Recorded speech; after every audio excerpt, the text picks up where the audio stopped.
Perhaps no country in the world can boast such a glorious natural heritage as Canada. Outwardly a land of cathedral majesty, inwardly as wealthy as the mythical riches of an ancient potentate. Truly has she been called the treasure chest of the North.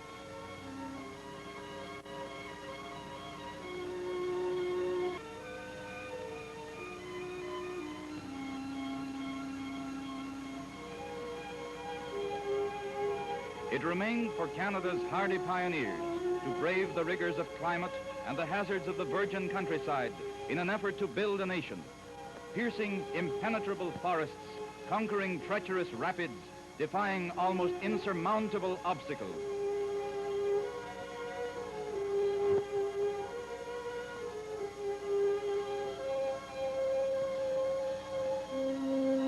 They pushed on toward their goal of establishing a new civilization.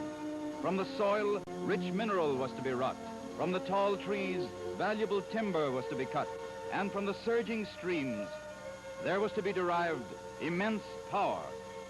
As science created new wonders, time and distance were virtually annihilated. And so from the lofty heights of a modern mapping plane, aerial photographers looked down upon the latent powers of the Abitibi River.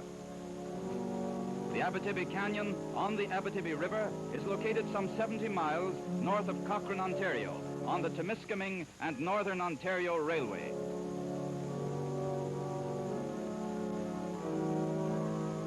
Almost overnight, there springs up in a virtual wilderness this marvelous construction town site, housing over 2,000 workers, engineers, construction men, laborers, their families, shopkeepers, and so on.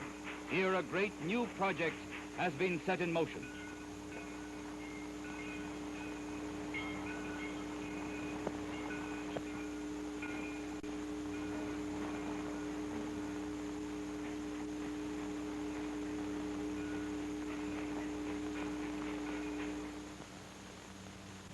The wild horses of the Abitibi's waters are to be harnessed to give new energy to industry, new comforts to the domestic scene.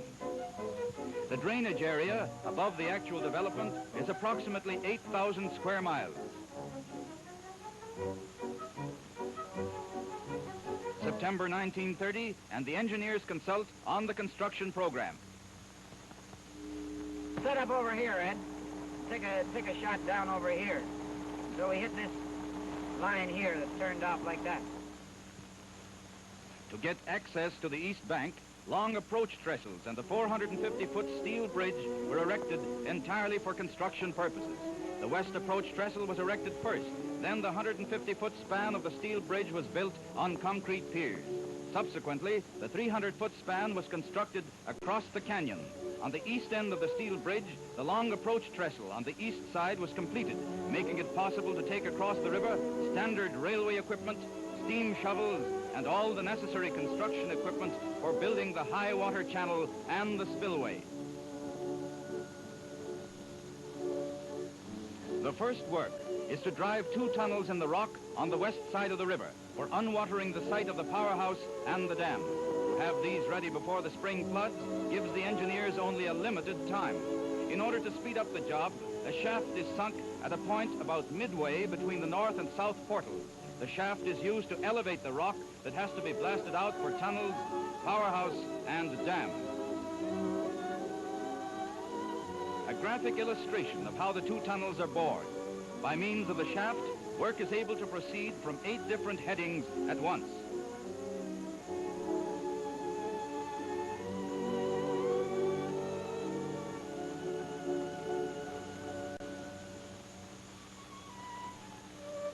Here, men are drilling for the shaft.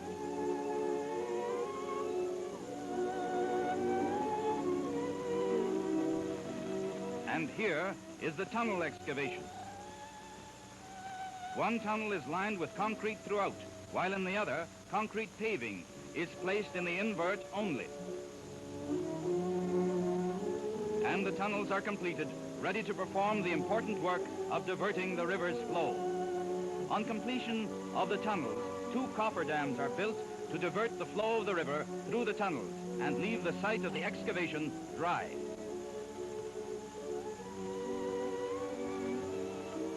The entire flow of the Abitibi River is taken by the tunnels, thus leaving entirely free and dry the site for excavating. When the construction has been completed, these tunnels will be sealed up.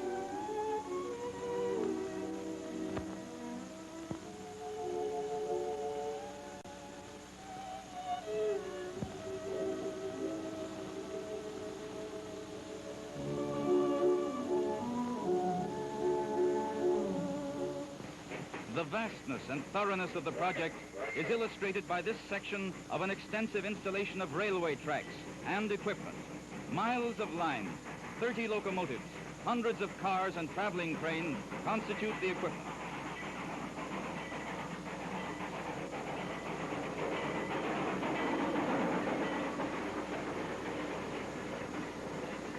While work speeds on along the railway bridge which spans the gorge. The massive bridge has a clear span in the center of 300 feet. The finished level of the dam will be 2 feet higher than the base of the rail on which these trains are now operating.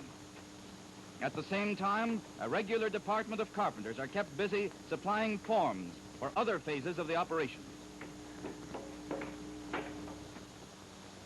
Another diagram serves to indicate how the riverbed is being pumped dry as the tunnels take on the assignment of diverting the water. And now completely dry, the site is ready for operation. The shaft leading to the tunnels is now sealed up, but the vertical shaft is extended further down and then across to the scene of the excavation. This provides a means through which to remove the rock and other debris from the site. The whistle blows and the big job is underway. There's a man-made earthquake for you. Over 1 million pounds of dynamite will be required for the blasting work.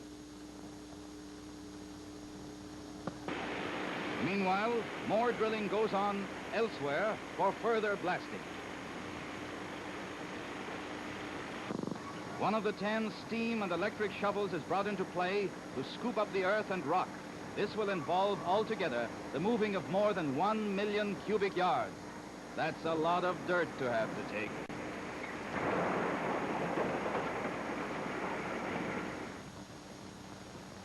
A general view of operations conveys rather impressively the extent of the undertaking and the manifold jobs which are proceeding at one and the same time.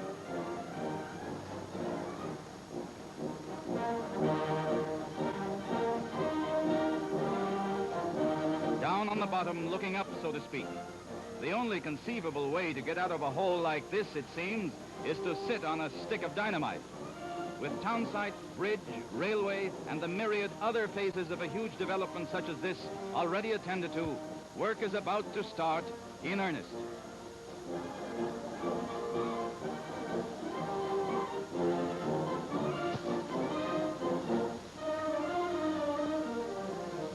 Every means is employed to break up the rock.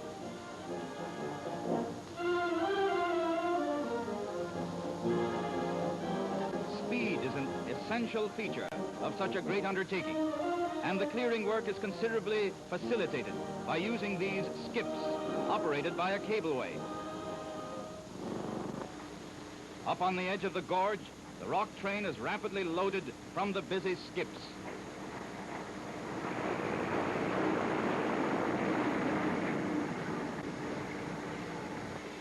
So careful have been the preliminary plans that this is only one of a dozen operations going on in the development simultaneously.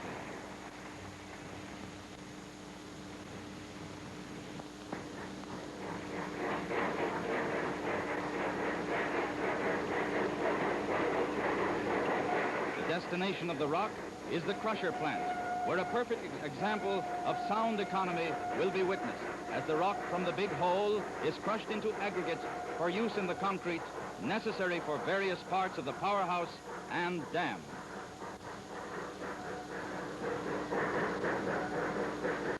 This crusher house has a capacity of 200 cubic yards of crushed rock per hour, or 4,000 cubic yards a day.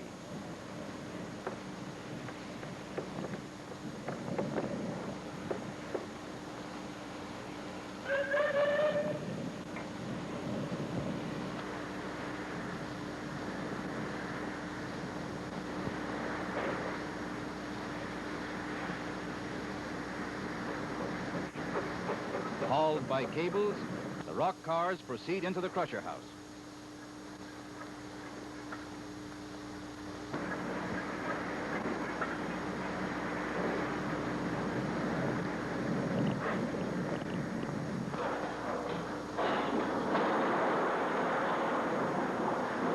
Rock is dumped into the primary crusher. After this brief but crushing experience, the rock's own mother wouldn't know it.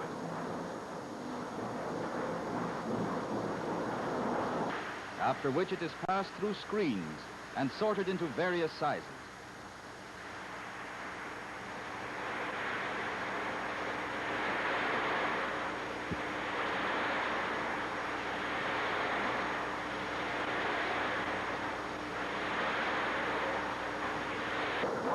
Then, it is sent on to the secondary crusher for further crushing into smaller size aggregate. In another section of the development is the impressive sand pile.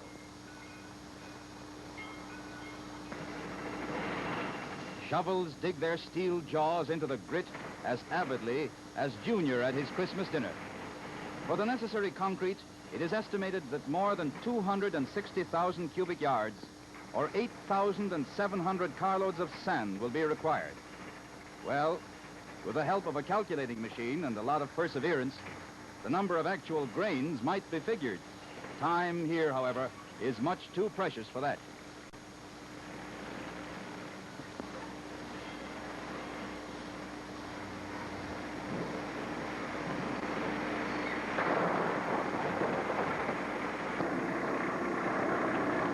Here is the concrete mixing plant.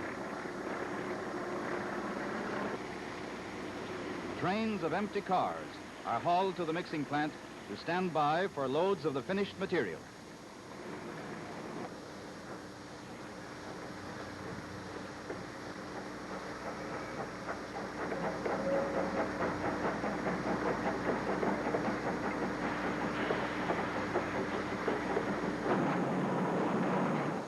A quartet of 2-yard capacity concrete mixers keep on turning and whirling their contents, dipping every now and then to belch forth the newly created concrete. Massive mechanical men, these, striving to do their part in the maturing of a great hydroelectric dream.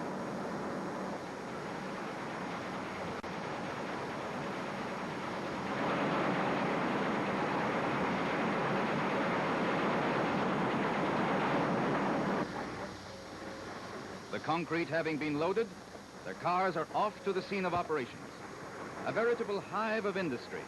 A continual stream of traffic is maintained throughout the day and night as rock, sand, and cement trains, in addition to concrete trains, thread their way on their respective missions.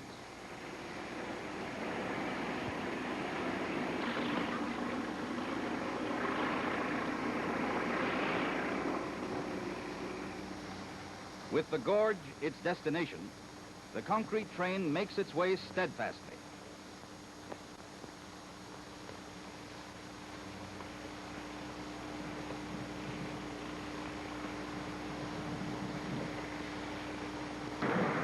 Finally arriving on the bridge.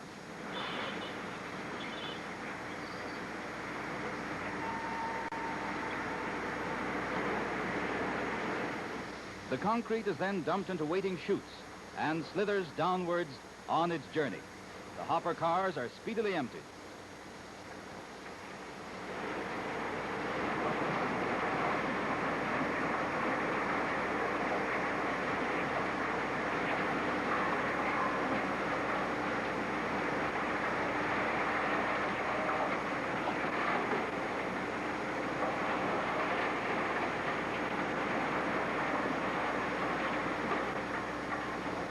Along the apparently intricate maze of girders, guy wires, and chutes, the concrete is conveyed.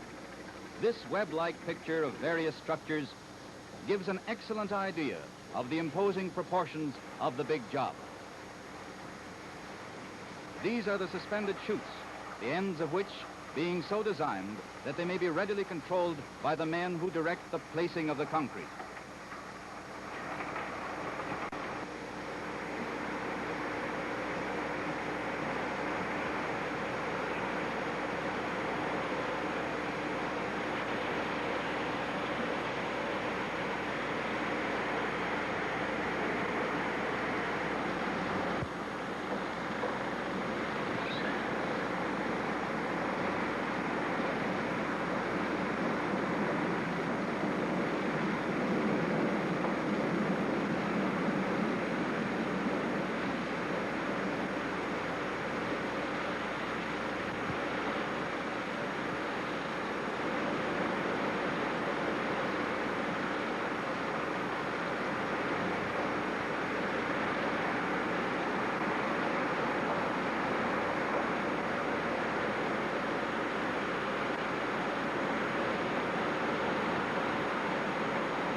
damping is unnecessary, as the descending material is packed by the force of its own fall.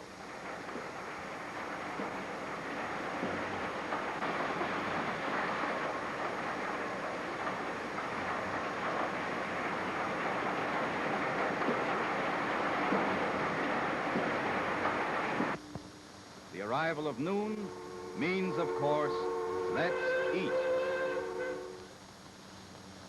And the big parade to the dining room starts. You know, poets have gone into rhythmic ecstasies over lesser things than a midday meal at a construction camp. The grand sortie from all points continues as the 2,000 workers make a beeline for what is commonly known as grub. The food in this camp is the best in every respect.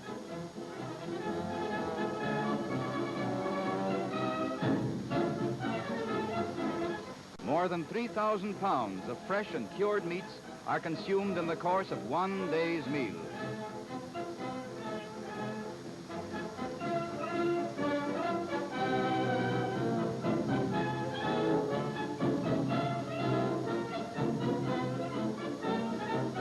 And one look at the diners will explain how and why. Main Street after the dinner hour finds everybody enjoying the noontime's respite from labor. Care has been taken to look after the health and general welfare of the men and their families with a fully equipped hospital. Moreover, recreation is provided for in several ways, with tennis courts, a skating rink, reading rooms, and so forth. Of extreme importance also is the school maintained for the employees' youngsters with trained teachers in charge.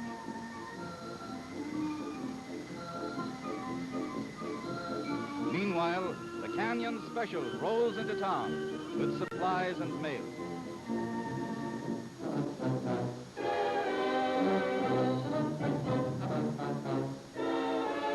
But back on the job again, a number of drills are hard at work breaking up the earth's crust, and excavators are digging earth to prepare for the spillway.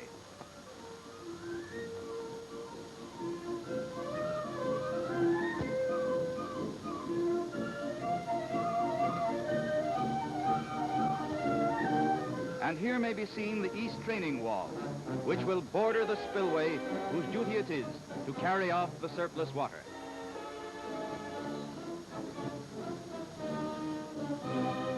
Construction work proceeds rapidly on the dam itself, now assuming recognizable shape. A group of the Dominion Construction Corporation's engineers discuss the proceedings. I just been figuring out, Gordon, how much work we've done and how much more there is to do on the job. Seems to be quite a bit. Lee, what do you think you can pour tomorrow in the way of concrete? About 3,200 yards tomorrow. To do that, you've got today's record. That's what we expect to get. Well, Barney, on that reinforcing steel, you think you can get that fixed up so we know how much we got on the job? Yes, about 1,000 tons altogether, sir. On the lumber, Mac, how many million feet board measures do you think we've used? I think about 13 million. They're up to date. They're just about right. There's about 13 3/4. Well, how much do you think you're going to have in the powerhouse, Mac? Well, around 1.5 million. Like about 16 altogether. I think that's about it there. With infinite care, the plans prepared at the outset are being executed, requiring 2 shifts. While the world and nature sleeps, the construction gangs are, as ever, occupied with their diverse and manifold jobs. Day and night, 12 months in a year, for 2 years, the work goes on unceasingly.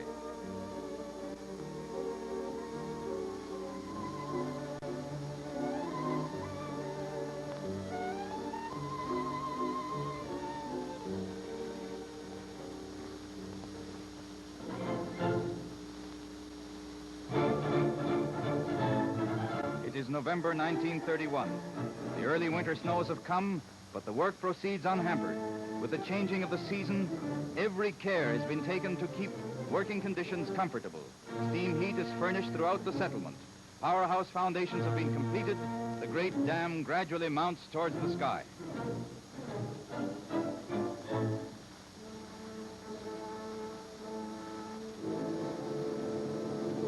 On the floor of the powerhouse may be seen the turbine forms, rapidly assuming shape.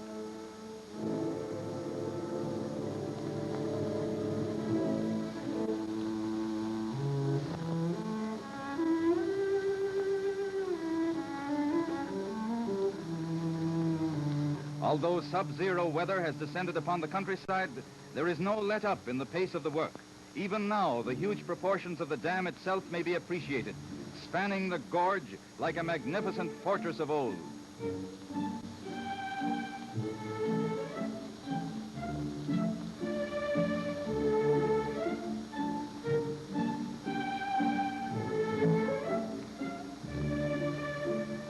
Everywhere there is hustle and bustle. The bridge with its busy railway, the chutes bearing the concrete to various parts of the development.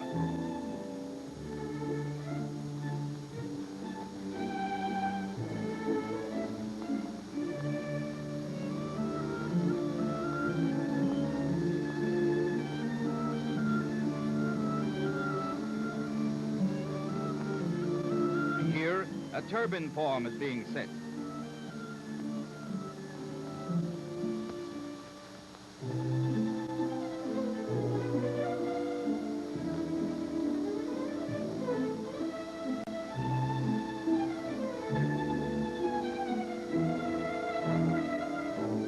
A few months later, February 1932, the gigantic dam was approximately 90% completed.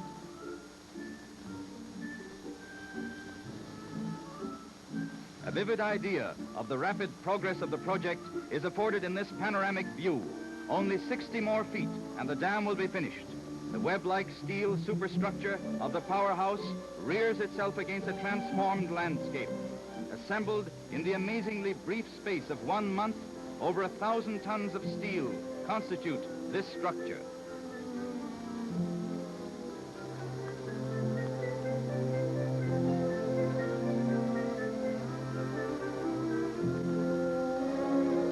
Beneath the girders of the powerhouse superstructure, work is concentrated on the turbine casings. Men are assembling the speed rings and the massive steel scroll cases. There are 5 of these scroll cases, each weighing 150,000 pounds.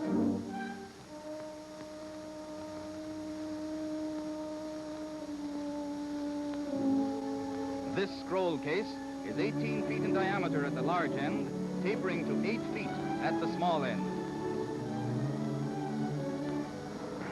Out in the yards, the sections of the steel penstocks are being unloaded.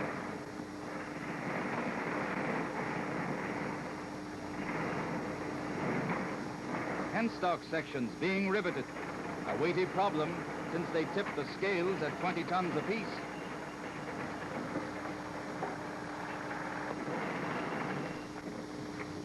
And that conveys some idea of the problem to be faced in moving such large tubing, a job performed by the trusty gantry cranes.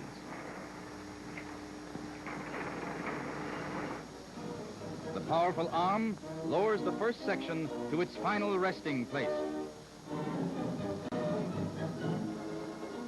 And now it rests safely and soundly in its appointed position on the dam.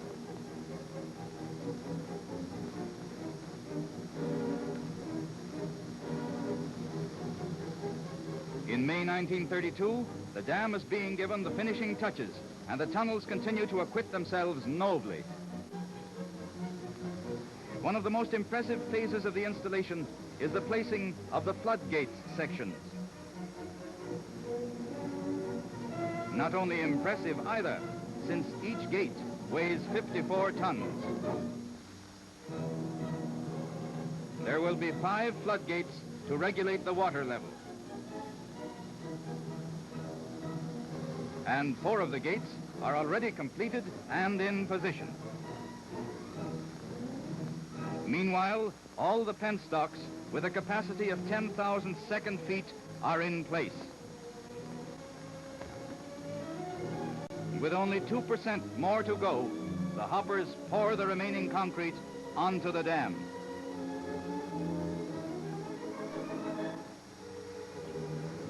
And more concrete pouring is to be seen inside the powerhouse. The particular job at present is the concreting of scroll case number 3. The scroll case must be completely embedded in concrete in order to ensure perfect rigidity.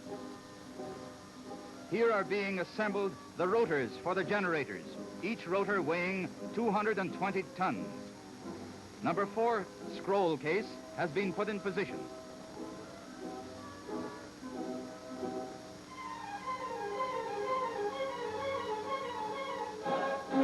the lining up of the bearings on number 1 generator demands the most minutely accurate work. Before the rotor is installed, the bearings have to be lined up within 1/1000th of an inch.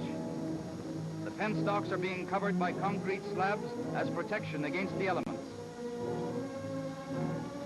Very little work now remains to be done on the dam, while the tunnels are more than fulfilling their duty in taking the rushing waters of the Abitibi. Swollen by the spring rains, a heavy load is imposed on the 2 tunnels.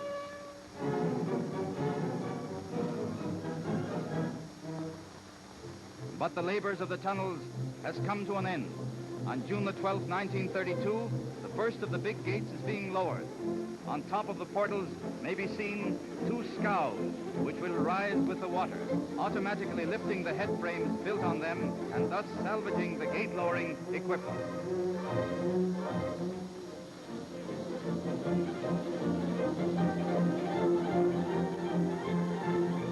One gate is now closed, and work proceeds on the lowering and closing of the 2nd gate. And so we take one final look at the Abitibi as it has been for countless ages.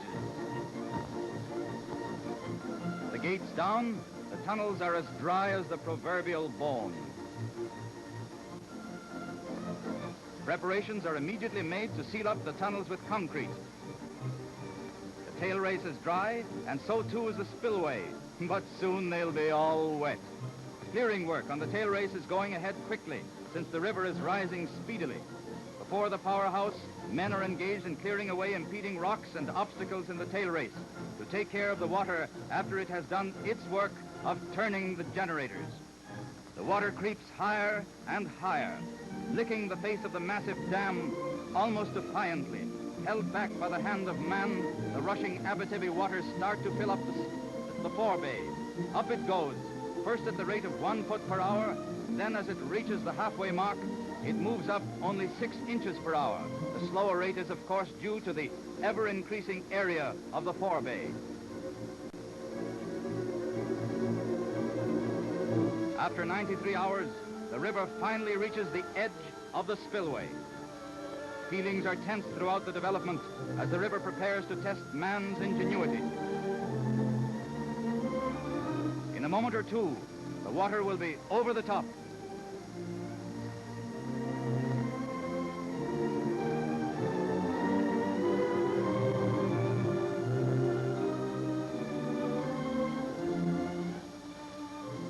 But let us take a mental leap back to view the changes which have been wrought.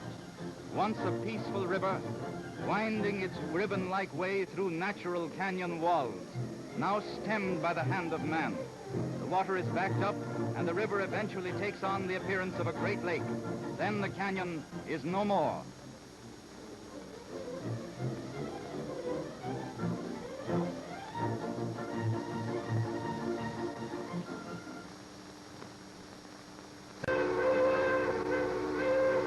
At last, the spillway is baptized. The first tongue of water trickles over the edge.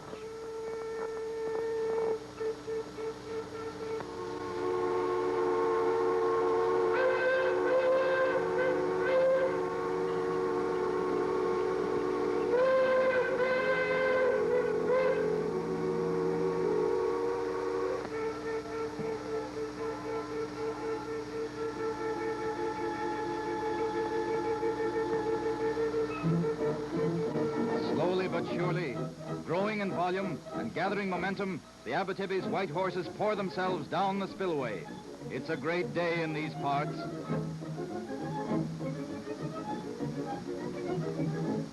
Dominion Construction Corporation executives and consulting engineers view the completed work from various vantage points. 24 months of ceaseless labor today come to fruition. The dam is completed and undergoes its initial test to the supreme satisfaction of all concerned.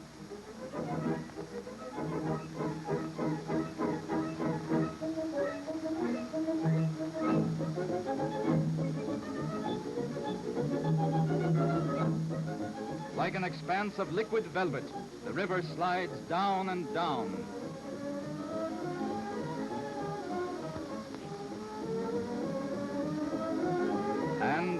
As the Abitibi unleashes its pent-up fury, the potential white horses race proudly through the spillway.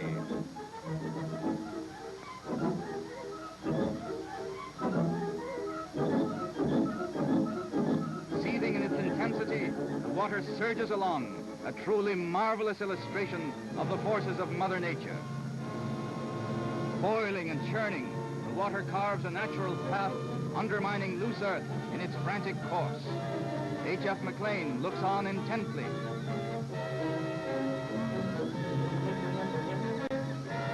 The tempo of the onrushing river beats in unison with the hearts of the thousands of workers who have long awaited this day.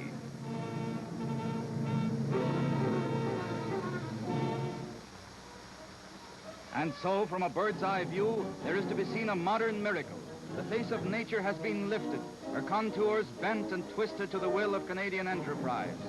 True, the canyon remains, but its characteristics are vastly changed, while the inherent beauty of the northern Ontario landscape has been harnessed for the immeasurable benefit of the country at large.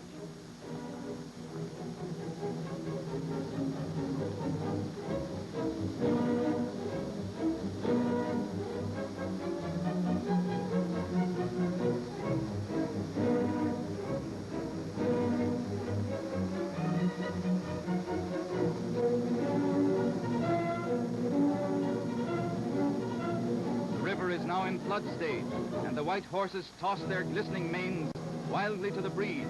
The floodgates are wide open.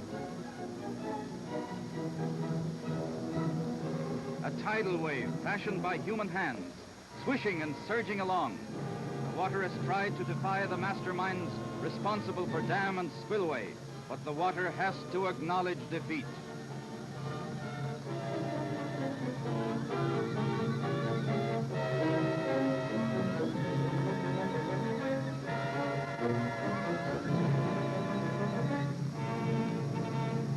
And they named it well when they called it a spillway.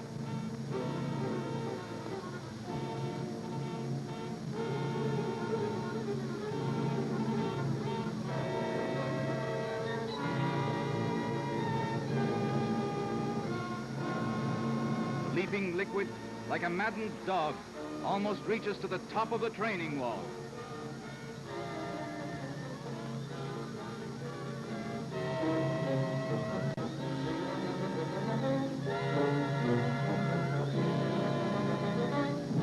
It is difficult for the layman to imagine the tremendous strain under which laborer and engineer alike are placed at such a time.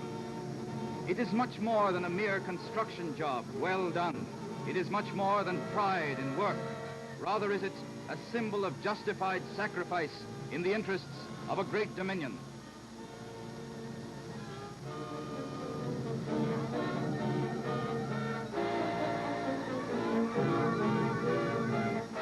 And so the modern Canadian engineer and builder is as much the stolid pioneer as were those forefathers who first tramped the virgin forests and plowed through the untamed streams of Canada.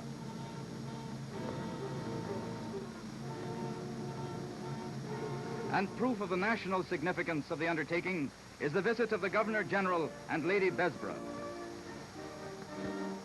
The vice-regal party descends from the special train and is greeted by the officials of the project. The sincere interest of the King's representative is surely a tribute to the enterprise and skill of Canadian engineers and contractors.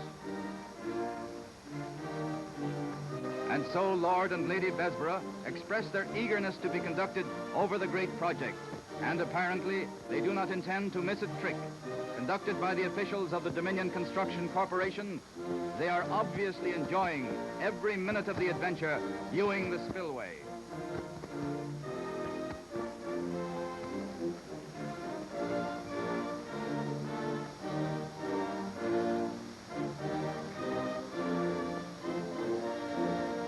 The powerhouse naturally comes in for its share of the Governor-General's tour, and keen interest is expressed in its many devices and its 5 generators of 66,000 horsepower each.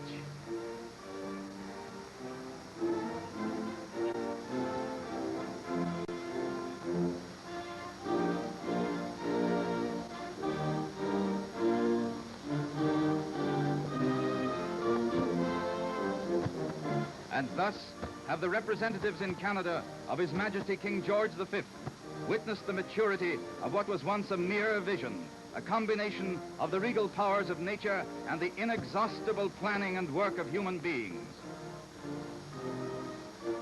Having received an unofficial royal baptism, the Abitibi development pays a majestic tribute as Lord and Lady Besborough board their special train and bid adieu. As the train departs, the turning of the turbines becomes a rhythmic song of conquest.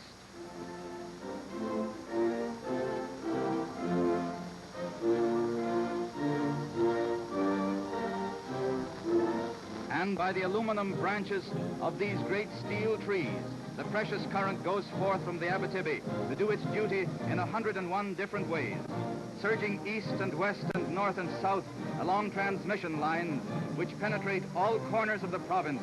Almost a new era is opened up by the magic of the Abitibi's waters.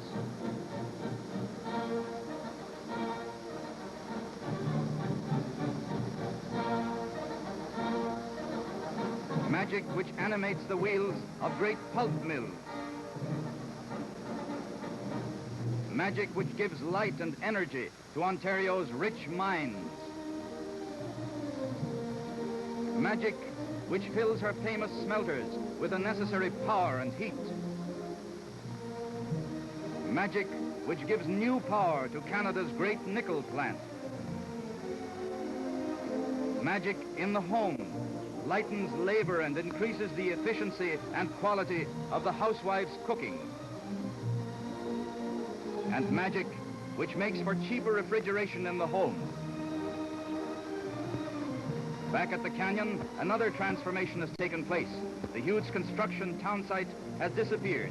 Only the permanent houses remaining to furnish shelter for the resident workers.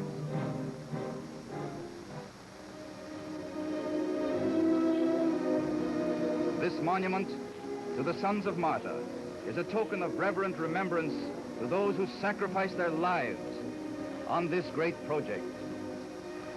They say to mountains, be ye removed. They say to the lesser floods, be dry.